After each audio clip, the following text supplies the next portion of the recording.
نحمده ونستعينه ونستغفره ونؤمن به ونتوكل عليه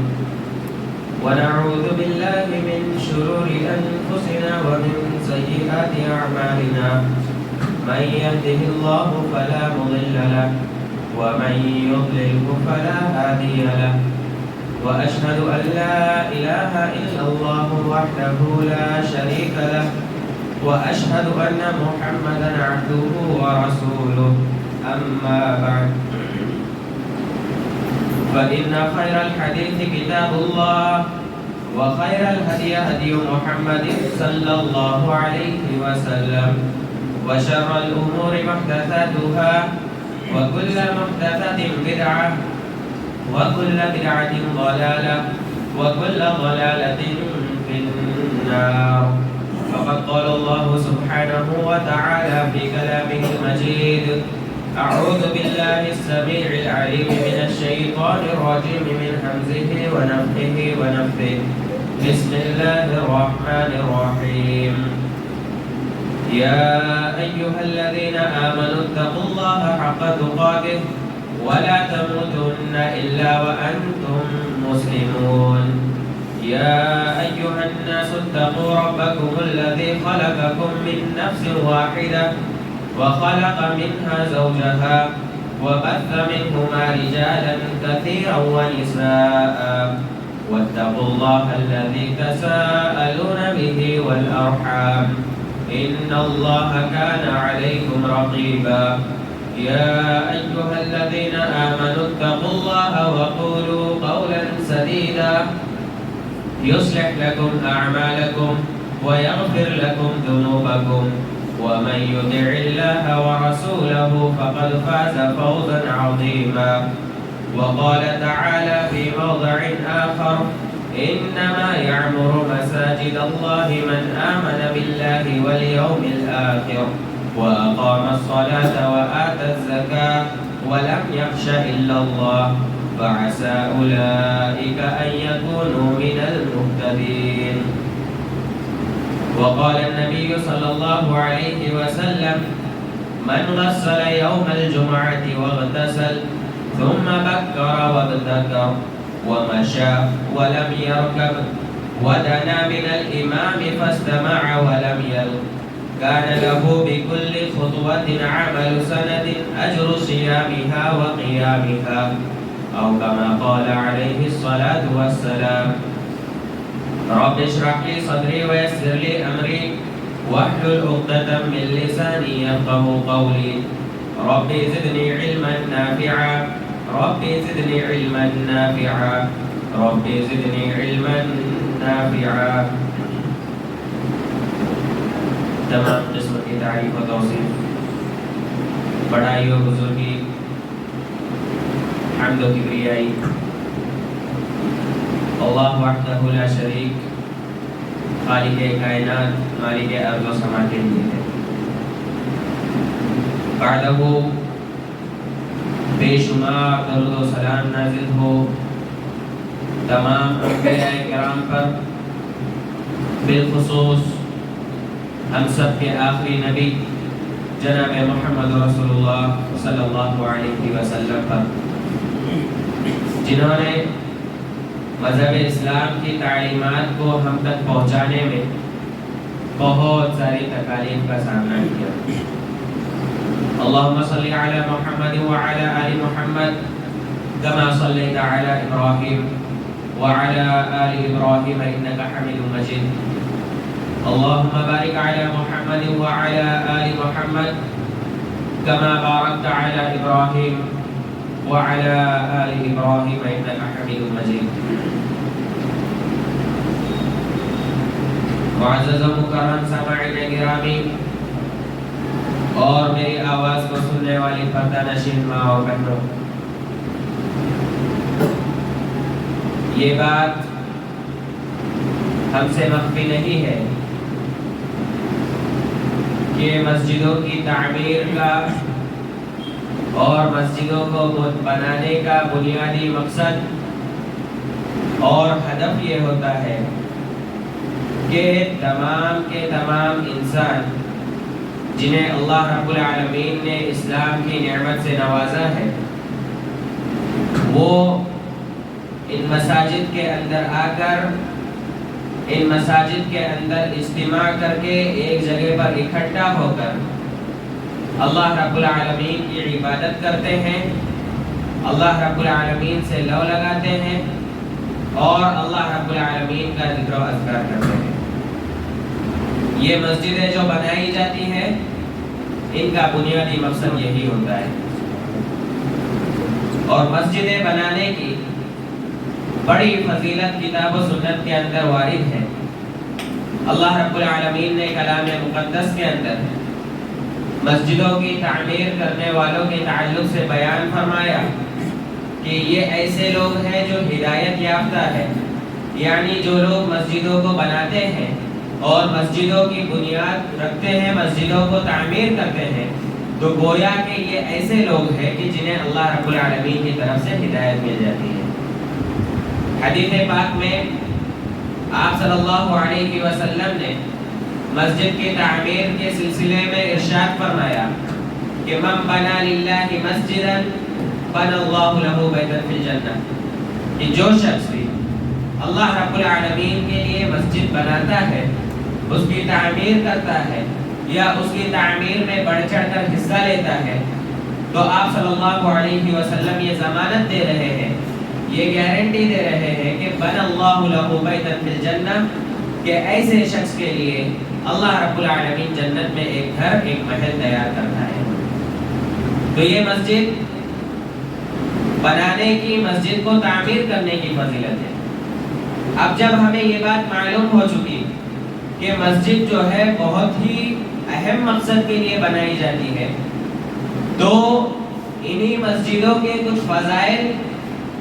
اور انہی مسجدوں کی کچھ خصوصیات بھی ہیں۔ آج کے اس خطبہ جمعہ کے اندر مسجد کے فضائل کے بارے میں کچھ گفتگو کی جائے گی انشاءاللہ۔ اللہ رب العالمین سے دعا کرتا ہوں کہ الہ العالمین تو مجھے حق بات بیان کرنے کی توفیق عطا فرما، اور الہ العالمین جو کچھ بھی ہم سیکھیں، جو کچھ بھی ہم سمجھیں، الہ العالمین تو اس پر عمل پیرا ہونے کی توفیق عطا فرما، آمین۔ معزز و مکرم سامعین گرامی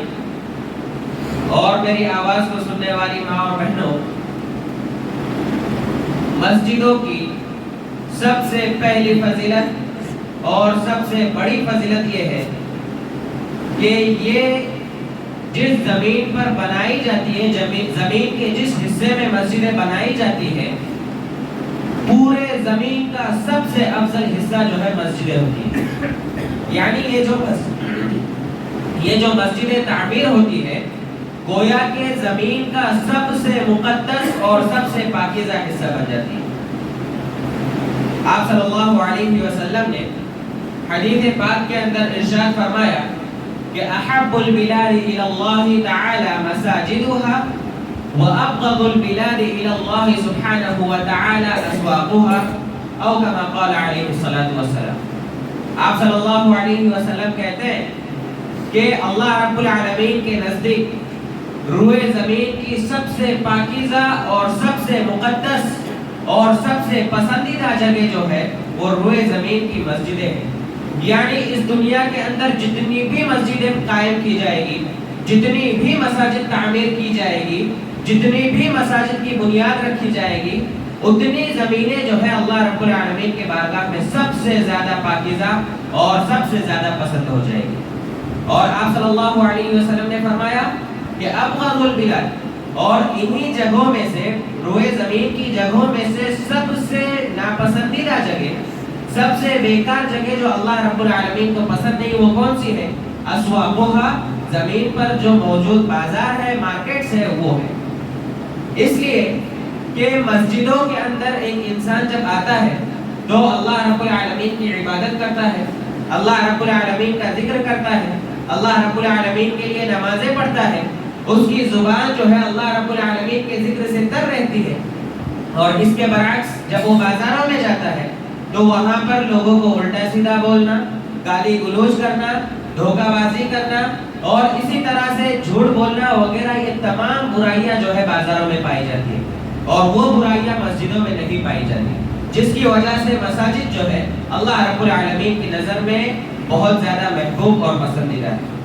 تو مسجدوں کے تعلق سے یہ ایک فضیلت ہوئی کہ مسجد روئے زمین کی جو ہے سب سے پاکیزہ جگہ ہے، اور یہ ایسی جگہ ہے جو اللہ رب العالمین کو سب سے زیادہ پسند ہے۔ دوسری فضیلت یہ ہے کہ جو لوگ مسجدوں کے اندر آتے ہیں، مسجد کے اندر آنے کی فضیلت یہ ہے کہ میدان محشر میں جب کوئی سایہ نہیں ہوگا تو ایسے شخص کو اللہ رب العالمین اپنے عرش کا سایہ نصیب کرے گا۔ آپ صلی اللہ علیہ وسلم نے حدیث پاک کے اندر ارشاد فرمایا کہ سبعۃ یظلھم اللہ فی ظلہ یوم لا ظل الا ظلہ،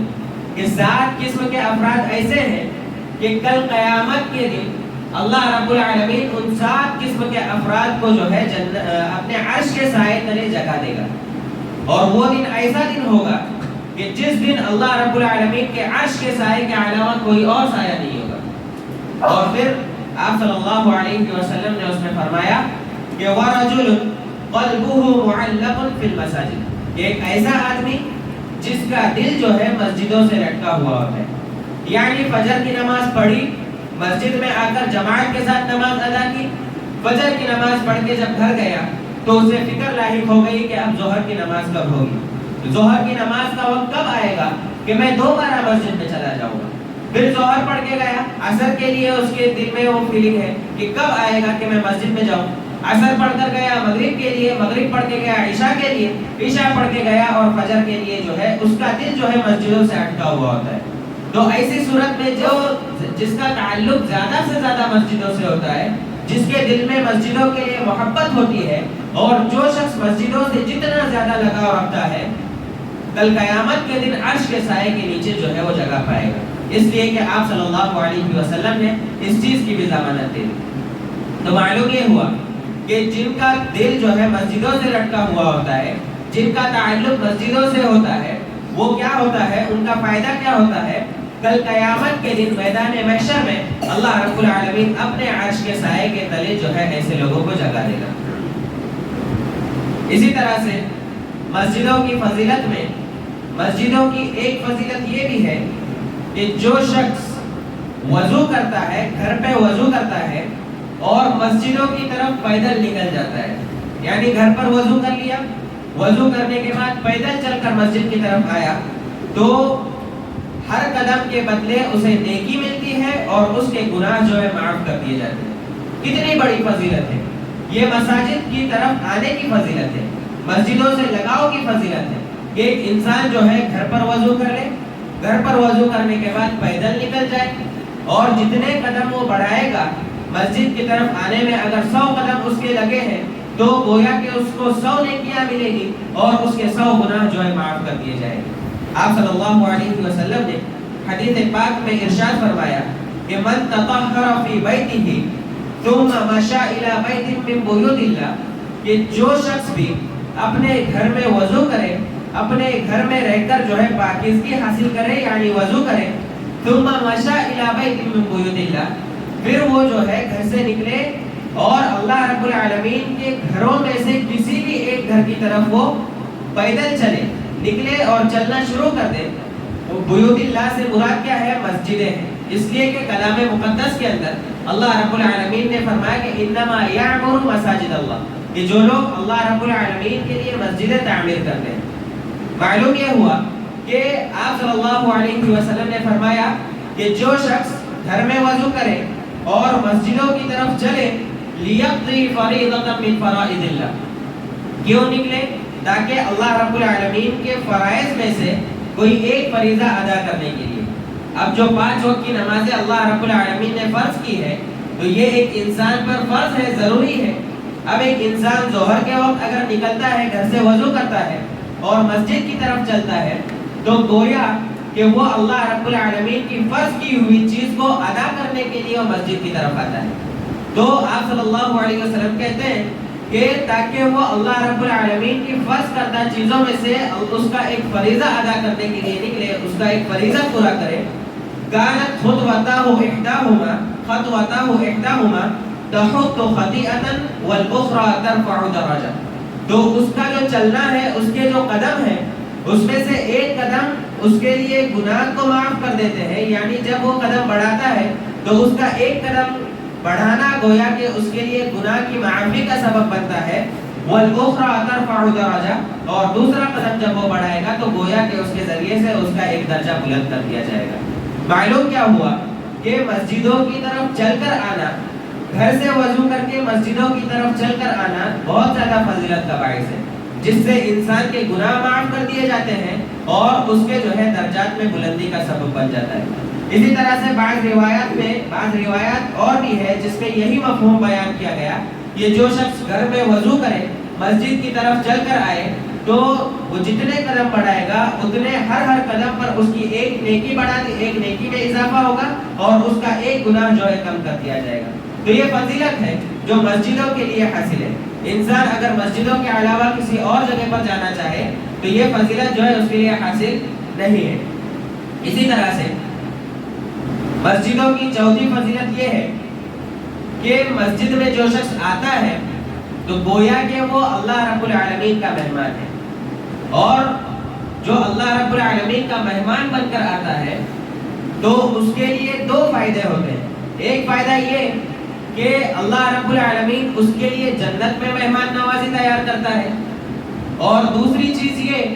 کہ اللہ رب العالمین جو ہے ایسے شخص کو ایسے شخص کی اکرام کرتا ہے، ایسے شخص کی اللہ رب العالمین قدر کرتا ہے۔ یہ بات کیسے معلوم ہوئی؟ معلوم آپ صلی اللہ علیہ وسلم کی حدیثوں سے ہوئی۔ آپ صلی اللہ علیہ وسلم نے ارشاد فرمایا کہ من توضأ فی بیتہ فاحسن الوضوء، کہ جو شخص اپنے گھر میں وضو کرے اور اچھی طرح سے وضو کرے، ثم اتى المسجد، اور پھر وضو کرنے کے بعد وہ مسجدوں کی طرف آئے، فهو زائر اللہ، تو گویا کہ وہ اللہ رب العالمین کا مہمان ہے، گویا کہ وہ اللہ رب العالمین کی زیارت کے لیے آیا ہے۔ وحق علی المزور ان یکرم الزائر، اور میزبان جس کی طرف زیارت کی جا رہی ہے اس پر یہ حق ہے کہ وہ اپنے مہمان کی عزت اور تکریم کرے۔ معلوم کیا ہوا کہ مسجدوں کی طرف آنا گویا کہ اللہ رب العالمین کی مہمان نوازی کا سبب ہے، اور اللہ رب العالمین اپنے مہمانوں کی قدر کرتا ہے، عزت کرتا ہے۔ جس طرح سے ہم جو ہے جب اپنے اعزاء و اقارب کے گھر جاتے ہیں،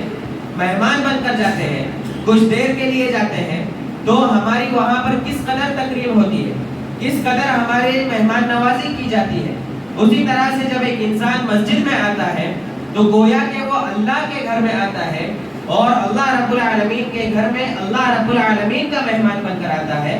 تو جب ہم اپنے مہمانوں کی جس قدر عزت و تکریم کرتے ہیں تو ہم یہ بھی سوچ سکتے ہیں کہ اللہ رب العالمین اپنے مہمانوں کی کس قدر عزت و تکریم کر سکتا ہے۔ اسی طرح سے ایک اور روایت کے اندر آپ صلی اللہ علیہ وسلم نے ارشاد فرمایا کہ من غدا الی مسجد وراح، کہ جو شخص صبح کے وقت یا شام کے وقت کبھی بھی مسجد میں آتا ہے تو اعد اللہ نزلہ من الجنہ کلما غدا اور راح، تو جب بھی وہ مسجد میں آتا ہے، چاہے وہ صبح کے وقت آئے، چاہے وہ شام کے وقت آئے، چاہے وہ رات میں آئے، تو اعد اللہ نزلہ من الجنہ، تو اللہ رب العالمین اپنے اس مہمان کے لیے جنت کے اندر مہمان نوازی کو تیار کرتا ہے۔ یہ دو حدیثوں سے مسجد کی فضیلت معلوم ہوتی ہے کہ مسجد میں آنے والا شخص جو ہے اللہ رب العالمین کا مہمان ہے، اللہ رب العالمین اس کی عزت و تکریم کرتا ہے، اور اللہ رب العالمین اس کی مہمان نوازی جنت میں جو ہے اللہ رب العالمین اس کی مہمان نوازی تیار کرتا ہے۔ گویا معلوم یہ ہوا کہ مسجدوں سے تعلق رکھنا، مسجدوں کے اندر حاضر ہونا، اللہ رب العالمین کے گھر کی زیارت کرنا، مسجدوں میں آ کر اللہ رب العالمین کے فرائض کو انجام دینا، گویا کہ آخرت میں جو ہے جنت کا باعث ہے اور اللہ رب العالمین کی مہمان نوازی کا باعث ہے۔ اسی طرح سے مسجد کی فضیلتوں میں سے اس کی ایک فضیلت یہ ہے کہ مسجد میں آنے سے گناہ معاف ہوتے ہیں اور اسی طرح سے نیکیوں میں اضافہ ہوتا ہے۔ یہ بات ہم نے پچھلی حدیث میں پچھلے پوائنٹ میں بھی دیکھی۔ ایک اور حدیث کے ذریعے سے جو ہے یہاں پر اس چیز کو مزید واضح کرنا چاہتا ہوں۔ آپ صلی اللہ علیہ وسلم نے ارشاد فرمایا کہ الا ادلکم علی ما یمحو اللہ بہ الخطایا، کہ اے صحابہ کی جماعت، کیا میں تمہیں ایک ایسی چیز کی طرف رہنمائی نہ کروں کہ جس کے ذریعے سے اللہ رب العالمین تمہارے گناہوں کو معاف کرتا ہے، وَيَرْفَعُ بِهِ الدَّرَجَاتِ، اور اللہ رب العالمین تمہارے درجات کو بلند کرتا ہے. یعنی ایک ایسا عمل ہے کہ جس کی وجہ سے اللہ رب العالمین جو ہے گناہوں کو معاف کرتا ہے اور نیکیوں میں جو ہے اضافہ کرتا ہے. قالوا، صحابہ کرام رضوان اللہ علیہم اجمعین کہتے ہیں کہ بلا، اے اللہ کے رسول صلی اللہ علیہ وسلم کیوں نہیں، بتائیے وہ کون سا عمل ہے، وہ کون سے اعمال ہیں کہ جس کو اگر ہم کرتے ہیں تو ہمارے گناہ معاف کر دیے جائے. تو آپ صلی اللہ علیہ وسلم نے ارشاد فرمایا کہ اسباغ الوضوء علی المکارہ، کہ مشقتوں کے باوجود بھی مکمل طور پر وضو کرنا. یعنی مثلا یہ سمجھ لیجئے کہ ٹھنڈی کا موسم ہے، ٹھنڈی کا موسم ہے، فجر کے لیے اٹھنا ہے، اور فجر کے لیے اٹھنا ہے تو ٹھنڈے پانی سے وضو کرنا جو ہے یہ مشقت ہے کہ ٹھنڈی میں انسان جو ہے ٹھنڈے پانی سے وضو کرے. لیکن جو شخص وضو کرتا ہے مکمل طور پر وضو کرے ایسی سختی کے باوجود بھی، تو گویا کہ یہ عمل ایسا ہے کہ جس کے ذریعے سے اس کے گناہ معاف ہوتے ہیں اور اس کی نیکیوں میں جو ہے اضافہ ہوتا ہے. اسی طرح سے آپ صلی اللہ علیہ وسلم نے کہا کہ وَكَثْرَةُ الْخُطَىٰ إِلَى الْمَسَاجِدِ، دوسری چیز کہ مسجدوں کی طرف زیادہ سے زیادہ چل کر آنا، یہ بھی ایسا عمل ہے کہ جس کے ذریعے سے اللہ رب العالمین گناہوں کو معاف کرتا ہے اور ساتھ ہی ساتھ جو ہے نیکیوں میں اضافہ کرتا ہے. وَإِنْتِظَارُ الصَّلَاةِ بَعْدَ الصَّلَاةِ، ایک نماز کے بعد دوسری نماز کا انتظار کرنا. وَذَلِكُمُ الرِّبَاطُ، وَذَلِكُمُ الرِّبَاطُ، آپ صلی اللہ علیہ وسلم کہتے ہیں کہ یہی جو ہے رباط ہے، یعنی شیطان کے خلاف جنگ کا آغاز اور جنگ کی چھاؤنی ہے. معلوم یہ ہوا کہ مشقتوں کے باوجود مکمل طور پر وضو کرنا، مسجدوں کی طرف زیادہ سے زیادہ چل کر آنا، ایک نماز کے بعد دوسری نماز کا انتظار کرنا، یہ چیزیں ایسی ہیں کہ جس کے ذریعے سے، ان اعمال کے ذریعے سے اللہ رب العالمین گناہوں کو معاف کرتا ہے اور اس کے درجات کو جو ہے اللہ رب العالمین بلند کرتا ہے. اسی طرح سے مسجدوں کی فضیلتوں میں سے ایک فضیلت یہ بھی ہے، خصوصاً یہ جمعہ کے دن کے لیے فضیلت ہے کہ جمعہ کی نماز کے لیے جو شخص نہا دھو کر مسجد میں پیدل آتا ہے اور نہایت ہی سکون کے ساتھ جمعہ کی نماز پڑھتا ہے، تو ہر قدم کے بدلے 1 سال قیام و سیام، یعنی 1 سال تہجد اور 1 سال روزہ رکھنے کا ثواب جو ہے اللہ رب العالمین لکھ دیتا ہے. آپ صلی اللہ علیہ وسلم نے صحیح روایات کے اندر ارشاد فرمایا کہ من غسل یوم الجمعہ واغتسل، کہ جو شخص جمعہ کے دن اچھی طرح نہائے دھلے، ثم بکر وابتکر، اور پھر جلد اول وقت میں جو ہے مسجد میں پہنچے، یعنی خطبہ شروع ہونے سے پہلے پہلے جو شخص مسجد میں آتا ہے نہا دھل کر، اور اول وقت میں جمعہ کے اول وقت میں جو شخص مسجد میں آتا ہے، اور پھر اس کے بعد جو ہے وَمَشَى وَلَمْ يَرْكَبْ، اور آنا کیسا ہے کہ اس کا آنا پیدل آنا ہے، سواری پر آنا نہیں ہے. یعنی جو شخص جمعہ کے دن غسل کرتا ہے، نہا دھل لیتا ہے اور نماز کے لیے جمعہ کے اول وقت میں مسجد میں تشریف لاتا ہے، وہ بھی پیدل، تو آپ صلی اللہ علیہ وسلم کہتے ہیں کہ وَدَنَا مِنَ الْإِمَامِ فَاسْتَمَعَ وَلَمْ يَلْغِ، اور وہ شخص جو ہے امام سے قریب ہو کر بیٹھ جاتا ہے اور امام کے خطبے کو غور سے سنتا ہے، امام کے خطبے کو غور سے سنتا ہے اور خطبے کو سنتے وقت جو ہے کسی بھی طرح کی لغو حرکت نہیں کرتا، تو آپ صلی اللہ علیہ وسلم کہتے ہیں کہ کان لہ بکل خطبۃ عمل سنۃ اجر صیامها وقیامها، تو اس کا ایک ایک قدم پہ جو ہے اسے 1 سال تہجد کا، 1 سال قیام کا اور 1 سال روزے کا ثواب لکھ دیا جاتا ہے. اتنی بڑی فضیلت ہے. لیکن ہمارا معاملہ جو ہے اس کے برعکس ہے. ہم جمعہ کے دن بھی جو ہے ہفتے میں 1 مرتبہ آنا ہوتا ہے کہ جس میں ایک امام کا خطبہ سننا ہوتا ہے، لیکن ہم جو ہے گھر بیٹھے آرام سے وقت کا انتظار کر رہے ہوتے ہیں کہ ابھی اذان ہوگی، اذان ہونے کے بعد ہم نکل جائیں گے، اذان ہوگی، اذان ہونے کے بعد ہم نکل جائیں گے. بعض لوگوں کا یہ حال ہے کہ جب خطبہ ختم ہونے آئے گا تو ہم چلے جائیں گے، اس لیے کہ ہمیں جو ہے زیادہ ٹائم وہاں پر دینے کی ضرورت نہیں پڑے گی. اگر ہم جو ہے یہ ثواب چاہتے ہیں، یہ فائدہ چاہتے ہیں کہ ہمیں سال بھر جو ہے قیام اللیل کا ثواب ملے، اور سال بھر روزے رکھنے کا ثواب ملے، تو آپ صلی اللہ علیہ وسلم کی اس حدیث پر عمل کرنا ہوگا۔ عمل کیا ہے کہ جمعہ کے دن جو ہے نہانا دھلنا ہے، اسی طرح سے اول وقت میں مسجد میں چل کر آنا ہے، امام سے قریب ہو کر بیٹھنا ہے، دور نہیں، امام سے قریب ہو کر بیٹھنا ہے، اور امام جب خطبہ دے رہا ہوتا ہے تو اس کے خطبے کو غور سے سننا ہے۔ جب یہ اعمال ہم کریں گے تو آپ صلی اللہ علیہ وسلم کے بتائے گئے اس اجر پر جو ہے، بتایا گیا یہ جو اجر ہے اس کے ہم مستحق بن سکتے ہیں۔ لہذا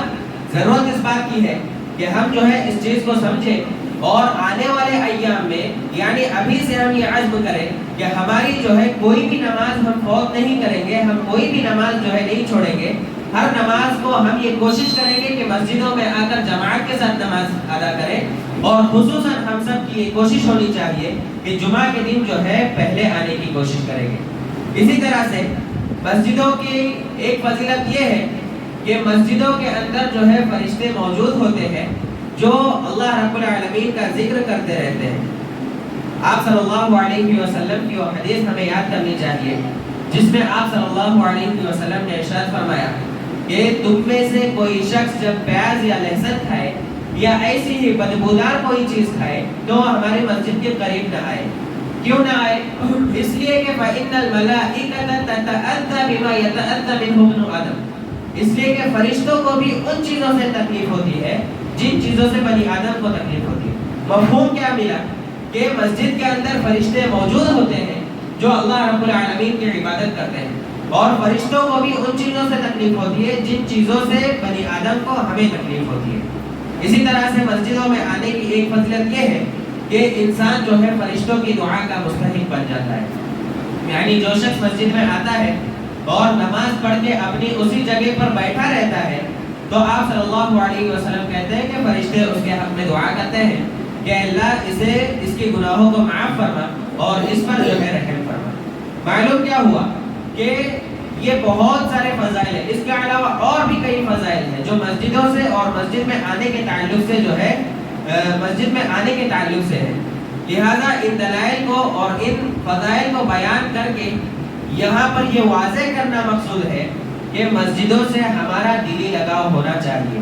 اور ہماری یہ کوشش ہونی چاہیے کہ ہر نماز کے لیے، فجر ہو، ظہر ہو، عصر ہو، مغرب ہو، عشاء ہو، ہر نماز کے لیے ہماری یہ کوشش ہونی چاہیے کہ ہم مسجد میں حاضر ہو، اللہ رب العالمین کے گھر میں حاضر ہو، اور جماعت کے ساتھ نماز ادا کریں، اللہ رب العالمین کے فرائض کو ادا کریں، اور اس کے جو ہے یہ تمام فائدے کہ ہمارے گناہ معاف کر دیے جاتے ہیں، درجات بلند ہوتے ہیں، اور اللہ رب العالمین کے مہمان نوازی ملتی ہے۔ یہ تمام فائدے جو ہے حاصل کرنے کی کوشش کریں۔ آخر میں اللہ رب العالمین سے دعا کرتے ہیں کہ الہ العالمین ہم تمام لوگوں کو کہنے سننے سے زیادہ اس پر عمل کی توفیق عطا فرما۔ الہ العالمین دین اسلام کے احکامات کا علم حاصل کرنے کی، اسے اچھی طرح سے سمجھنے کی اور اس پر عمل پیرا ہونے کی توفیق عطا فرما۔ الہ العالمین مساجد کے فضائل کو سمجھنے کی توفیق عطا فرما۔ الہ العالمین مساجد کا احترام کرنے کی اور مساجد سے اپنا قلبی تعلق رکھنے کی توفیق عطا فرما۔ آمین۔ تقبل یا رب العالمین وتب علینا انک انت التواب الرحیم۔ بارک اللہ لنا ولکم فی القرآن الکریم ونفعنی وإیاکم بالآیات والذکر الحکیم۔ انہ تعالی جواد کریم ملک بر رؤوف رحیم۔